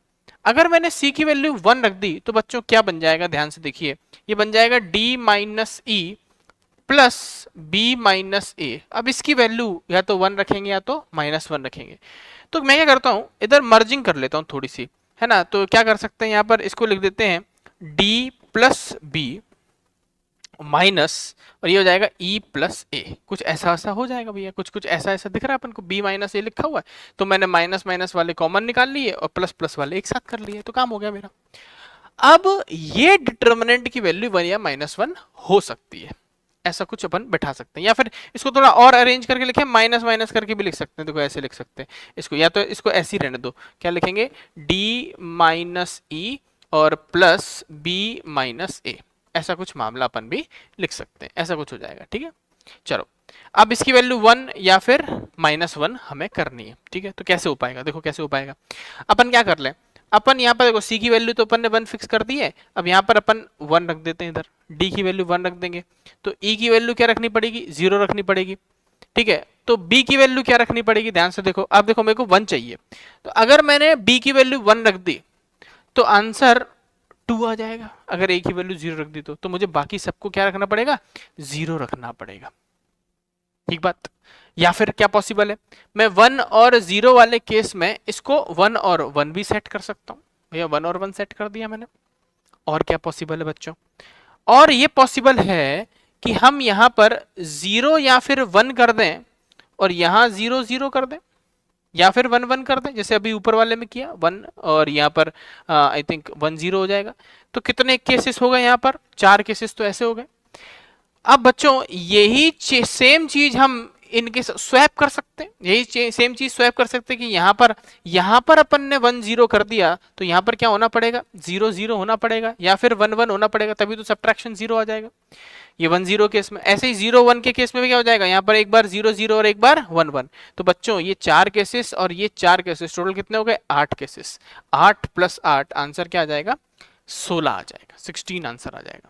तो कुछ इस तरीके से इस क्वेश्चन को कर रहा था। बेसिकली इस क्वेश्चन में हमें क्या पता, हमें यहाँ पर ये समझ में आ रहा है कि ABCD 0 1 है और डिटर्मिनेंट क्या है? 1 और -1 है।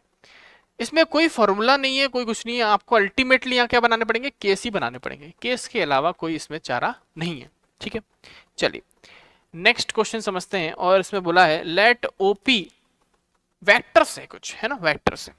और ध्यान से अगर समझिएगा तो ये जो वैल्यू है ये डब्बा प्रोडक्ट है बराबर 0। डब्बा प्रोडक्ट से मेरा मतलब है, जो लोग हमसे नहीं पढ़े वो नहीं समझ पाएंगे, डब्बा प्रोडक्ट से मतलब है स्केलर ट्रिपल प्रोडक्ट। मतलब A.B क्रॉस C की वैल्यू क्या है? 0।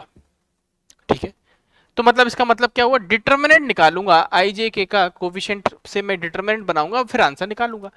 तो बच्चों इसको थोड़ा ध्यान से देखें तो ये क्या लिखा हुआ है, इसमें सेपरेट डिवाइड कर देता हूं। तो 1 - 1/α, और ये 1 1 लिखा हुआ है, ये 1, और ये लिखा हुआ है जो भी आई कैप लिखा हुआ है 1, और ये लिखा है 1 - 1/β। तरीके से तोड़ लेंगे इसको, और बाकी सब तो है ही अपने पास। तो अपने पास क्या क्या आ गया? ये 1 - 1/α आ गया, दिस इज 1 और 1, एंड दिस इज 1 और 1 - 1/β आ गया, and this is also 1, this is 1 1 और 1/2।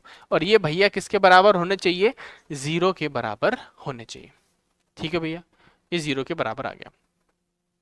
अब बच्चों इसको हम सॉल्व करेंगे, और अल्फा और बीटा में एक रिलेशन आएगा, इसको सॉल्व करके अल्फा बीटा में रिलेशन आएगा। अब देखो अल्फा बीटा में रिलेशन आएगा तो अल्फा कॉमा बीटा कॉमा 2 हम इसमें पुट कर देंगे। ठीक है, तो जैसे पुट करेंगे तो क्या आ जाएगा? 3α + 3β, 3α + 3β माइनस z की जगह क्या लिखेंगे? 2 रखेंगे, प्लस l बराबर 0। बच्चों देखो 3 कॉमन आ जाएगा, तो अल्फा प्लस बीटा की इधर से कुछ वैल्यू आपको जनरेट होती दिखाई देगी, कुछ वैल्यू आएगी, और -2 + l करेंगे, ये वैल्यू रखना, आपका आंसर l में आ जाएगा। ठीक है, तो ये हो जाएगा इसका आंसर। मैं आपको आंसर भी बता सकता हूँ, तो मैंने यहाँ पर सॉल्व किया था और अल्फा बीटा की वैल्यू बढ़िया तरीके से निकाल दी थी, एंड आंसर जो आ रहा है वो 5 आ रहा है ना, तो 5 इसका आंसर हो जाएगा। ठीक है भैया, चलिए नेक्स्ट क्वेश्चन फटाफट डिस्कस करते हैं, और इसमें भी अपन लॉजिक समझते हैं और कैलकुलेशन आप लोग करिएगा। देखिए भैया क्या है लिखा है, let x be a random variable and let p x is equal to x denote the probability that x takes the value x. Suppose that, ये देखो ये पॉइंट लिखा हुआ है x, p when capital X is equal to small x। ये random variable है जो कि 0 1 2 3 4 ऐसा कुछ हो सकता है। ठीक है भैया, अब बोल रहा है fixed line X Y plane में कुछ लाइन दे रखी है, तो हमें बेसिकली लाइन पता करनी पड़ेगी। ठीक है, तो लेट अस अज्यूम एक लाइन है जो एक्स वाई प्लेन में है, वो लाइन कैसी दिखाई दे सकती है? y = mx + c के फॉर्मेट में दिखाई दे सकती है। अब बच्चों ये y जो है, y की जगह पर क्या लिखा हुआ है? यहाँ पर y की जगह लिखा हुआ है p of capital X is equal to small x, ये इसके बराबर लिखा हुआ है। तो मतलब हम इसमें प्रोबेबिलिटी डिस्ट्रीब्यूशन लगा सकते हैं। प्रोबेबिलिटी डिस्ट्रीब्यूशन कहता है कि एक बार आप x की वैल्यू 0 रखो, 1 रखो, 2 रखो, 3 रखो, 4 रखो, इस तरीके से रखो। ठीक है, और जब इसमें 0 रखोगे तो ये वैल्यू दे देगा c आ जाएगी, 1 रखोगे तो m + c आ जाएगी, 2 रखोगे तो 2m + c आ जाएगी, 3 रखोगे तो 3m + c आ जाएगी, और 4 रखोगे तो 4m + c आ जाएगी। ये क्या है? ये भी प्रोबेबिलिटी है, फिर p ऑफ x है, और ये क्या है? x है। ये प्रोबेबिलिटी डिस्ट्रीब्यूशन की टेबल बन गई अपने पास। ठीक है भाई, प्रोबेबिलिटी डिस्ट्रीब्यूशन। और हम जानते हैं प्रोबेबिलिटी डिस्ट्रीब्यूशन के हर एक एलिमेंट को अगर मैं सम करूंगा तो उसका समेशन क्या आना चाहिए? 1 आना चाहिए। मतलब इसको ऐड करके रखूंगा मैं, तो इन सबका सम क्या आना चाहिए? 1 आना चाहिए। तो हमारे पास m और c में एक इक्वेशन जनरेट हो जाएगी। तो यहाँ से देखिए 1 2 3 4 5, यहाँ 5 इंटू सी आ जाएगा। यहाँ पर देखिएगा तो 3 3 6 और 6 और 7 10 है ना, तो यहाँ पर 10 m आ जाएगा और इसका वैल्यू क्या आना चाहिए, 1 आना चाहिए। तो यहाँ पर 2m प्लस सी की वैल्यू कितनी आ जाएगी, यहाँ पर 5 कॉमन निकालेंगे तो 1/5 आ जाएगी। एक इक्वेशन आ गई m और c में, एक इक्वेशन आ गई अपने पास। अब यहाँ पर और भी चीजें दी गई हैं क्वेश्चन में बोला है अगर मीन इनका निकालूं तो 5/2 आ रहा है और variance of x is alpha, तो वेरिएंस हमें निकालना पड़ेगा। तो बेसिकली एक m और c में इक्वेशन आ गई, एक इक्वेशन आएगी मीन से। तो जब मीन से इक्वेशन आएगी बच्चों, तो मीन से इक्वेशन कैसे निकालेंगे, मीन मतलब क्या होता है, सिग्मा पी आई एक्स आई, ये मीन होता है। इसे क्या बोलते हैं, मीन कहते हैं, mean of this probability distribution. तो पी आई एक्स आई करना पड़ेगा। पी आई एक्स आई मतलब इन दोनों का मल्टीप्लीकेशन करके ऐड करना है। तो इन दोनों का मल्टीप्लीकेशन करके ऐड करना है, इसका मतलब ये तो 0 हो गया, ये आ गया m प्लस सी और प्लस ये आ जाएगा आपका 4m प्लस 2c है ना, प्लस ये आ जाएगा 9m प्लस 3c प्लस ये आ जाएगा 16m प्लस 4c यहाँ पर आ जाएगा। अच्छा, ये वैल्यू किसके बराबर दी है बच्चों, ये वैल्यू दी है 5/2 के बराबर दी है। अब देखो यार, मैं इसमें और ज्यादा डीप डाइव नहीं करना चाहता, मैं आपका समय नहीं खराब करना चाहता, मैं चाहता हूँ लॉजिक आप तक पहुंचे। बच्चों मुझे बताइए, यहाँ से m और c में एक इक्वेशन आ जाएगी, यहाँ से m और c में एक और इक्वेशन है, m और c की वैल्यू आ जाएगी। m और c की वैल्यू आएगी, हम यहाँ पुट करेंगे और आप जानते हैं वेरिएंस का फॉर्मूला क्या होता है। वेरिएंस इन प्रोबेबिलिटी डिस्ट्रीब्यूशन, वेरिएंस होता है P I x I square पर सिग्मा माइनस एक्स बार का स्क्वायर। एक्स बार मतलब वो जो वैल्यू आई है, एक्स बार का स्क्वायर। ये फॉर्मूला लगाएंगे तो हमारा आंसर आ जाएगा। एक्स आई स्क्वायर मतलब क्या होगा, वो 0 का स्क्वायर, 1 का स्क्वायर, 2 का स्क्वायर। ये पूरा फॉर्मूला लगा के we will get our answer. तो यहाँ पर मैं आपको आंसर बता सकता हूँ कि आंसर अपना क्या आ गया है। एक बार अपन आंसर समझ लेते हैं और सो दैट आपको आंसर वेरीफाई हो जाएगा।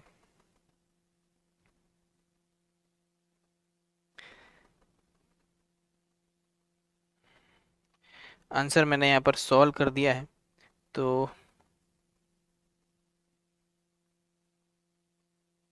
हाँ जी, तो अल्फा की जो वैल्यू आ रही है वो आ रही है 7/4। तो यहाँ से अल्फा जो आएगा वो अल्फा आ जाएगा 7/4 और इसको अपन 24 से मल्टीप्लाई कर देंगे तो 42 आ जाएगा। ठीक है भैया, तो इस तरह से हम इनको सॉल्व करना है। नेक्स्ट क्वेश्चन की तरफ चलते हैं। ये आपका मैट्रिक्स का क्वेश्चन है भैया, मैट्रिक्स का।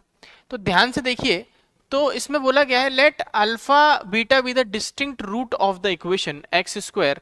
मैं इसको थोड़ा जूम कर देता हूँ आप लोगों के लिए सो दैट आपको क्लियर कट दिखाई दे। ये अलग है और ये अलग है, ठीक है। पहले मैं इसको नीचे कर लेता हूँ, ठीक है। नाउ अब पढ़िए, let alpha beta be the distinct root of the equation X square plus X minus 1, consider the set this and for 3/3 matrix define R1 RI। देखो, ये देखो, इस चीज को समझिए क्या लिखा हुआ है। RI इसके बराबर है एंड CI इसके बराबर है, ठीक है भैया, ये इसके बराबर हो गया, ठीक है। अब बोला ये है कि जो T सेट है उसमें 1 अल्फा और बीटा है। तो यार अल्फा और बीटा दिए गए हैं और बोला गया है कि सारे एलिमेंट अल्फा बीटा और 1 है। तो मैं अल्फा प्लस बीटा निकालने का प्रयास करता हूं। इस इक्वेशन से अल्फा प्लस बीटा बच्चों -1 आ जाएगा। तो अल्फा प्लस बीटा प्लस 1 किसके बराबर आ जाएगा, 0 के बराबर आ जाएगा। अल्फा प्लस बीटा क्या आ जाएगा, 0 के बराबर आ जाएगा। तो बच्चों अगर ऐसा हो रहा है तो बताइए कि R1 की डेफिनेशन देखिए क्या लिखा है। अगर मैं बोलूं R1 तो R1 का मतलब क्या हो जाएगा, R1 इसका मतलब हो गया A11 plus A12 plus A13, मतलब रो के सारे एलिमेंट को ऐड करना है, ठीक है। ऐसे ही यहां पर भी सेम है। C1 का मतलब क्या हो गया, A11 plus A21 plus A31, इन सभी एलिमेंट को भी क्या करना है, ऐड करना है। और देखिए P नंबर वाला क्या बोल रहा है मैचिंग में, P नंबर वाला बोल रहा है कि ऑल एंट्रीज किस में है, T में है, सच दैट RI और RJ क्या है, 0 के बराबर। इसका मतलब जब मैं रो के एलिमेंट को ऐड करूं तो क्या आ जाए, 0 आ जाए। तो इसका मतलब हमें एलिमेंट कैसे सेट करने पड़ेंगे, एक अल्फा एक बीटा एक 1, और बराबर क्या हो जाएगा, 0। ठीक है, इस तरीके से हमें एलिमेंट सेट करने हैं। तो मतलब मैट्रिक्स जो बनेगी बच्चों, मैट्रिक्स जो बनेगी उसमें सभी रो में और सभी कॉलम में अल्फा बीटा और 1 होने चाहिए, रिपीट नहीं होने चाहिए। ठीक है, यूनिक होंगे तभी तो ऐड होके 0 आएगा। जैसे फॉर एग्जांपल ये 1 है तो इसको अल्फा या फिर बीटा या फिर अल्फा होना चाहिए, ऐसी तो पॉसिबिलिटी है। तो बच्चों यहीं से समझ लेते हैं कि कैसे इसको अप्रोच करना है। देखिए बड़े ध्यान से, अगर मैंने इस एलिमेंट को सेट कर दिया तो इसको और इसको भरने के मेरे पास दो ही तरीके होंगे। अगर मैंने 1 लिख दिया है तो ये अल्फा या बीटा हो सकता है, या फिर बीटा और अल्फा हो सकता है। दो तरीके हो सकते हैं इसको भरने के, दो तरीके बच्चे, दो ही तरीके से भर सकता हूं। सिमिलरली वही दो तरीके इधर भी हो जाएंगे, तो मतलब इसको भर दूंगा तो ऑटोमेटिकली बाकी भर जाएंगे। ठीक है, सिमिलरली अगर मैंने इसको अल्फा कर दिया तो ये 1 और बीटा के हिसाब से सेटिंग हो पाएगी। तो कुल मिला के बात ये है कि हम यहां पर कितने केसेस लगा सकते हैं, यहां पर केसेस लगा सकते हैं 3 फैक्टोरियल। ठीक है, 3 फैक्टोरियल मतलब 1 अल्फा और बीटा को अरेंज करने कितने तरीके हो जाएंगे, 3 फैक्टोरियल। और हर एक करस्पॉन्डिंग के लिए दो दो तरीके और हो जाएंगे। तो इसका मतलब टोटल तरीके से मैट्रिक्स कैसे बनेगी, 3 फैक्टोरियल इंटू में 2 and that will be 12। Answer क्या आ जाएगा, 12। तो P वाला मैच कर जाएगा सेकंड वाले से। बच्चों अगर P वाला सेकंड वाले से मैप कर जाएगा तो यहां पर आप देखिए कोड्स देखिए, P वाला अगर सेकंड वाले के बराबर है तो A और D तो क्या हो गया, कैंसिल हो गया। अब देखिए मैं Q वाला तो चेक करने नहीं वाला, मैं क्या चेक ना S वाला चेक करने वाला, मैं R वाला चेक करने वाला हूं। R वाला देखिए, R वाला कॉमन सेंस से करते हैं, थोड़ा सा कॉमन सेंस से। क्या बोल रहे हैं R वाला बोल रहा है कि M जो है वो इसकी सिमेट्रिक मैट्रिक्स है such that I greater than J then number of element in the set. M एक स्क्यू सिमेट्रिक मैट्रिक्स है 3x3 ऑर्डर की। तो मुझे बताओ ऑड ऑर्डर की स्क्यू सिमेट्रिक मैट्रिक्स का डिटर्मिनेंट क्या होता है, 0। यहां पर A नहीं है, यहां पर M है, तो डिटर्मिनेंट ऑफ M क्या हो जाएगा, 0। तो इसका मतलब ये आपका जो साइमल्टेनियस इक्वेशन का एक प्रकार से पैटर्न दिया हुआ है उसमें M में डिटर्मिनेंट ऑफ M क्या है, 0। मुझे बताइए अगर डिटर्मिनेंट ऑफ M 0 होता है तो या तो इनफाइनाइट सॉल्यूशन होते हैं और या तो नो सॉल्यूशन होता है। तो बेसिकली बच्चों ये दो केस हो सकते हैं इसमें, या तो इनफाइनाइट या तो नो सॉल्यूशन। आप देखिए इसमें कोड के हिसाब से या तो 1 होगा या तो 3 होगा। तो हम 1 और 3 में देख लेते हैं। 1 में क्या आ रहा है, एक बार इसको मिटाना पड़ेगा। तो 1 यहाँ पर ओवरलैप हो गया है तो अंडू करना पड़ेगा, है ना। और मुझे बताइए ये 1 वाला पार्ट कहाँ गया, आई थिंक 1 वाला इधर है, हाँ ये रहा 1। तो 1 में 1 है और 3 में इनफाइनाइट है, तो ऑब्वियस सी बात है आंसर क्या हो जाएगा, 3 वाला। तो हम इसका कोड बहुत इजीली लगा सकते थे एंड दैट विल बी 3। तो option will be C part. तो हमने 2 सॉल्व किया, 2 सॉल्व करने से अपना आंसर आ गया। ऐसे ही बाकी भी सॉल्व कर सकते हैं वैसे तो अपन, पर अपन क्यों करें, अपने पास अपन तो कैसे करना है क्वेश्चन उसका अप्रोच मान रहे हैं। ठीक है, चलिए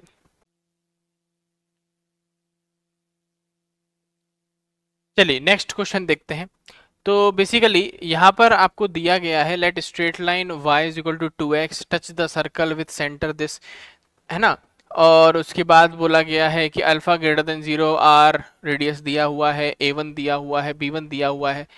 तो बच्चों इसका सिनेरियो एक बार ड्रॉ करते हैं। ठीक है, तो जब सिनेरियो ड्रॉ तो ये हो जाएगा सर्कल जिसका कि सेंटर क्या है, 0 अल्फा है, ये दिया हुआ है क्वेश्चन में। और ये एक लाइन है y इक्वल टू 2x की, उसको टच कर रही है। ठीक है, और ये जो रेडियस है वो क्या है, r है। ये जो लाइन है वो बेटे यहाँ पर y is equal to 2x की लाइन है। ठीक है, तो बेसिकली यहां से इतना समझ में आ रहा है कि 0 अल्फा से अगर मैं इस लाइन पर डिस्टेंस गिराऊंगा तो वो r के बराबर आएगी। तो मैं डिस्टेंस गिरा देता हूं। तो ये क्या है, 2x minus Y is equal to की लाइन है, इसमें 0 अल्फा लगाते हैं तो ये आ जाएगा माइनस अल्फा अपॉन √5 पर मॉड इज इक्वल टू किसके बराबर आ जाएगा, r के बराबर। अल्फा एक पॉजिटिव नंबर है तो alpha is equal to √5 r अपना आ गया। ऐसा अल्फा इक्वल टू √5 r आ गया।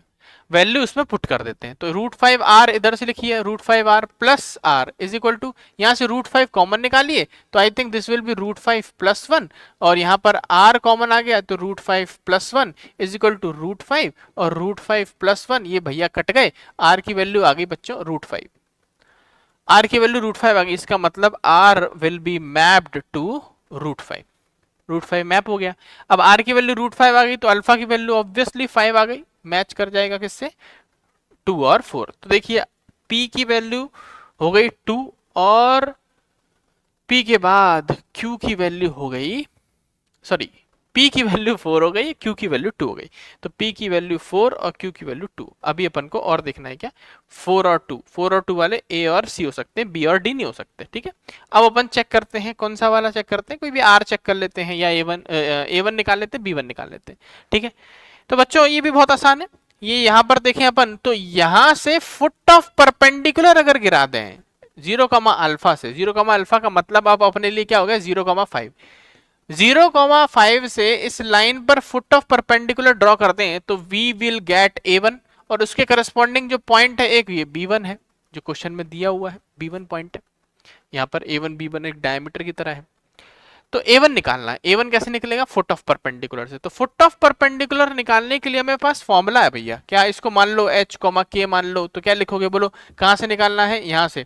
तो बोलो क्या आ जाएगा, h माइनस 0 अपॉन में 2 is equal to k minus 5 upon में -1 is equal to minus of, यहाँ पर लिखेंगे भैया, इसके ऊपर लिख दूं क्या, इसके ऊपर लिख दूंगा, बुरा तो नहीं मानोगे भैया, यहाँ पर ये यहाँ पर रख देते हैं अपन 0,α, 0,α इसमें रख दीजिए, तो माइनस का अल्फा, अल्फा मतलब क्या है 5, इसमें पुट कर दिया, होल डिवाइडेड बाय 2 का स्क्वायर प्लस 1 का स्क्वायर। तो बच्चों ये प्लस हो जाएगा और ये पूरा निपट जाएंगे। तो h की जो वैल्यू आ गई वो बच्चों आ गई, एक बार 2 आ गई और ये -1 पहुंचेगा, -1 उधर गया, 5 उधर चला गया तो 6 आ जाएगा। k की वैल्यू क्या आ गई, 6 आ गई। क्या अपने पास है क्या, एक बार मैं चेक कर लेता हूँ, -1 पहुंचा, 5 उधर पहुंचेगा तो 4 आएगा ना कि 6 आएगा, तो यहाँ पर क्या लिख देंगे 4, तो 2,4 हो जाएगा। तो a1 की वैल्यू क्या हो गई 2,4। अब भाई b1 निकालना है, b1 कैसे निकालोगे, b1 ये और ये क्या हो जाएंगे, मिड पॉइंट लॉजिक, इसको अल्फा और बीटा मान लीजिए, ये हो जाएगा 2,4 और ये आ गया 0,5। तो देखिए ये एक लाइन है और ये क्या लिखा है अल्फा कॉमा बीटा, और ये पॉइंट क्या है 0,5 और ये पॉइंट क्या है 2,4 है भैया। मिड पॉइंट लगा लीजिए, मिड पॉइंट लगाएंगे तो बच्चों क्या आ जाएगा, ये आ जाएगा अल्फा प्लस मिड पॉइंट किसके ऊपर आ जाएगा, ये +2, अल्फा +2 बराबर 2, बराबर किसके हो जाएगा 0 के। तो बच्चों अल्फा की वैल्यू क्या आ गई -2। ऐसे ही बीटा +4 अपॉन में 2 किसके बराबर आ गया 5 के बराबर, 10 हो गया, बीटा की वैल्यू 6 आ गई भैया, है ना। तो अपने पास -2,6 आ गया, बीटा भी आ गया -2,6 पॉइंट्स आ गए। तो ये था आपका पेपर 1।